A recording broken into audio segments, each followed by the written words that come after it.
Hello everyone, welcome back to my YouTube channel. This is Amandeep. In the previous video, we have started second chapter of class 9th NCERT, that is polynomials. In that video, we have discussed various concepts and terminologies related to polynomials. And in this video, we are going to start the first exercise, that is 2.1. So one by one, we will solve all the questions. So without wasting time, let's get started. We will start with the first question, as you can see on your screen. First question says, which of the following expressions are polynomial in one variable and which are not? State reasons for your answer. Right means हमें इसमें ये बताना है कि जो आपकी screen पर आपको 1 to 5 पार्ट्स दिख रहे हैं, ये एक्सप्रेशंस में कौन कौन सी पॉलिनोमियल्स हैं इन वन वेरिएबल और कौन से नहीं है. हमें रीजन भी देना है कि जो भी हम आंसर दे उसके बेस पर रीजन भी देना है. तो फर्स्ट क्वेश्चन है 4x² माइनस 3x प्लस 7. तो इसमें आप देखोगे पहली बात तो आपको एक ही वेरिएबल दिख रहा है, मीन्स x दिख रहा है और तो कुछ अल्फाबेट नहीं दिख रहा है, तो वन वेरिएबल में तो ये है. और पॉलिनोमियल भी है क्योंकि इसमें जो सारी पावर्स हैं, पावर्स यहाँ पर 2 है, यहाँ पर 1 है, यहाँ पर x रेज 0 है. राइट. तो पॉलिनोमियल की कंडीशन क्या होती है? पॉलिनोमियल की कंडीशन हमें देखनी है कि जो पावर होगी वो हमेशा होल नंबर होना चाहिए. राइट. और जो वेरिएबल्स होंगे वो वेरिएबल्स तो आपको पता ही है कौन से वन वेरिएबल है या एक से ज़्यादा है. तो यहाँ पर पावर होल नंबर में है और वेरिएबल भी वन वेरिएबल है. तो हम यहाँ पे क्या लिखेंगे? Yes, this expression is a polynomial. अब सेकेंड पार्ट देखोगे, y² प्लस √2. तो यहाँ पर भी एक ही वेरिएबल है और स्क्वायर है तो ये होल नंबर हो गया, तो ये भी एक पॉलिनोमियल होगा in one variable. Right. Third part आप देखोगे तो यहाँ पर जो वेरिएबल है t वो रूट में है, मीन्स यहाँ पर जो रूट t का मतलब क्या होता है? रूट t का मतलब होता है t रेज हाफ. तो ये जो पावर है ये होल नंबर नहीं है, होल नंबर तो नहीं है, तो इसका मतलब ये पॉलिनोमियल नहीं होगा. तो हमें यहाँ पे रीजन क्या देना होगा? No, this is not a polynomial because the power is not a whole number. Because the power is not a whole number. Right. Next part हम देखते हैं. यहाँ पर भी y जो है आपको यहाँ पर डिनोमिनेटर में दिख रहा है. ये डिनोमिनेटर का मतलब हो गया इस y की वैल्यू क्या होगी? -1. तो ये भी होल नंबर नहीं है तो ये भी नो होगा. राइट. और जो लास्ट पार्ट आप देखोगे इसमें आपको तीन वेरिएबल्स दिख रहे हैं, तो तीन वेरिएबल्स भी होते हैं तब भी वो no, this is also not a polynomial because it has more than one variable.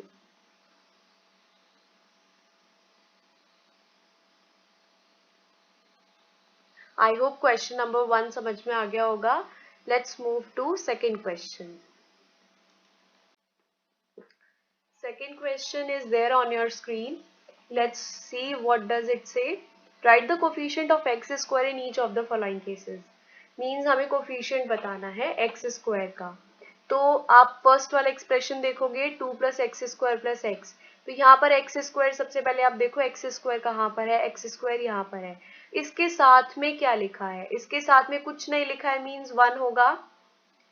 तो इसमें x² का कोफिशिएंट क्या होगा? 1. सेकेंड पार्ट में x² के साथ में कुछ नहीं लिखा है, 1 होगा. तो इसमें इसका कोफिशिएंट होगा -1 क्योंकि आगे है माइनस का साइन. राइट. तो यहाँ पर थर्ड वाले पार्ट में आप देखोगे x² यहाँ पर है, x² का कोफिशिएंट होगा π/2. तो आपको ये मैंने हमारी जो प्रीवियस वीडियोस में डिस्कस करके बताया था कि कोफिशिएंट क्या होते हैं. कोफिशिएंट होते हैं जिसका भी हमें कोफिशिएंट पूछा जाए उसके साथ में जो भी नंबर लिखा है, जो भी कांस्टेंट वैल्यू लिखी है वो उसका कोफिशिएंट होता है. यहाँ पर x² तो आपको कहीं दिख ही नहीं रहा है, तो यहाँ पर x² का कोफिशिएंट क्या होगा? 0, क्योंकि यहाँ पर आपको x दिख रहा है, x² तो दिख ही नहीं रहा है. और क्वेश्चन में हमसे x² का कोफिशिएंट पूछा है तो इसमें एक्स स्क्वायर का कोफिशिएंट होगा 0. Let's move to question number 3.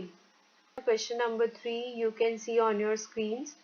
Question says, give one example each of binomial of degree 35 and of monomial of degree 100. Means हमें example देना है. इसमें दो questions पूछे गए हैं.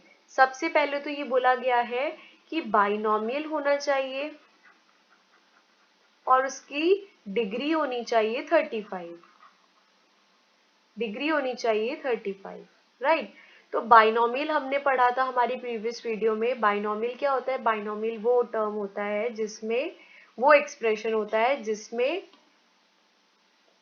टू टर्म्स हो, राइट. और डिग्री क्या होता है? हाईएस्ट पावर होती है, उसको हम बोलते हैं डिग्री. तो हम सपोज एक पॉलिनोमियल लिखते हैं p x, like x raise 35 plus x raise 34. तो यहाँ पर आप देखोगे पहली बात तो दो टर्म दिख रहे हैं आपको, एक टर्म ये, एक टर्म ये. तो ये बाइनोमियल हो गया, बाइनोमियल हो गया. और इसकी पूरे पॉलिनोमियल की डिग्री क्या है? 35. जो हाईएस्ट पावर होती है वो डिग्री होती है. तो इसका एग्जाम्पल तो ये हो गया. सेकेंड पार्ट हमसे पूछा गया है मोनोमियल ऑफ डिग्री 100.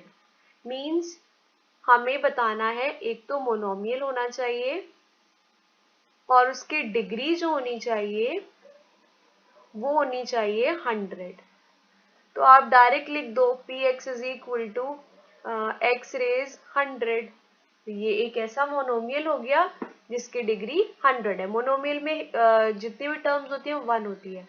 तो यहाँ पर आपको 1 टर्म दिख रही है, 1 टर्म है और इसकी डिग्री 100 है. तो ये पॉलिनोमियल हो गया एक्स रेज 100. नेक्स्ट क्वेश्चन आपकी स्क्रीन पर है, right the degree of each of the following polynomials. हमें इन सारे पॉलिनोमियल्स की डिग्री बतानी है. डिग्री हमने डिस्कस किया था, डिग्री होता है highest power of the polynomial is called degree. तो आप इसमें देखोगे हाईएस्ट पावर क्या है, यहाँ पर x cube, x square and x. तो हाईएस्ट तो ये है 3.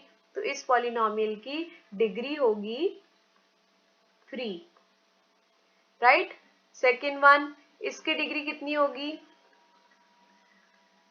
4 minus y raise 2 y square. तो यहाँ पर हाईएस्ट पावर है 2 तो डिग्री हो गई 2. नेक्स्ट क्वेश्चन में जो हमारा वेरिएबल है वो है t. तो t वेरिएबल की कितनी डिग्री है? हाईएस्ट पावर है 1, क्योंकि यहाँ पर तो t रेज 0 होगा, कुछ भी नहीं है, मीन्स t रेज 0. तो यहाँ पर t की जो हाईएस्ट पावर है वो 1, तो यहाँ पर डिग्री हो गई 1.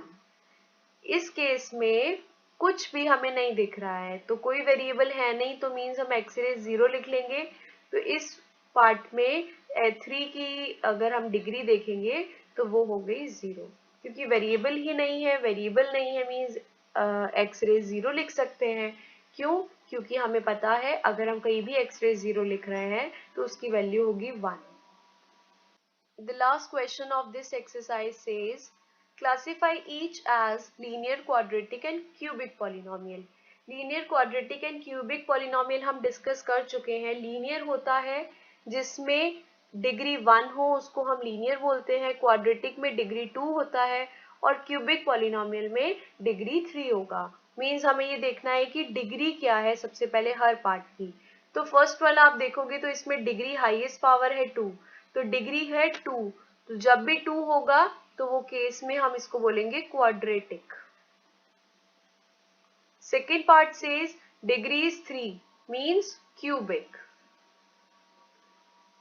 Here degree highest power is 2, that means this polynomial is quadratic. Here highest power is 1, so this is a linear polynomial. हमारा जो नेक्स्ट है इसमें वेरिएबल t है तो इसमें भी हाईएस्ट पावर आपको 1 ही दिखेगी, तो ये भी एक लीनियर पॉलिनोमियल होगा.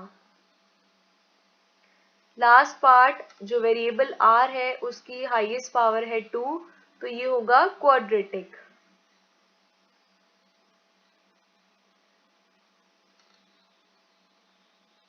सेवन एक्स क्यूब, यहाँ पर x की पावर है 3 मीन्स क्यूबिक. फर्स्ट एक्सरसाइज तो आपकी बहुत इजी थी. आई होप आपको अच्छे से समझ में आई होगी. नेक्स्ट वीडियो में हम जो सेकेंड एक्सरसाइज को समझने से पहले जो टर्मिनोलॉजीज आएंगी वो डिस्कस करेंगे, and after that we will discuss the second exercise of your chapter. Thank you so much.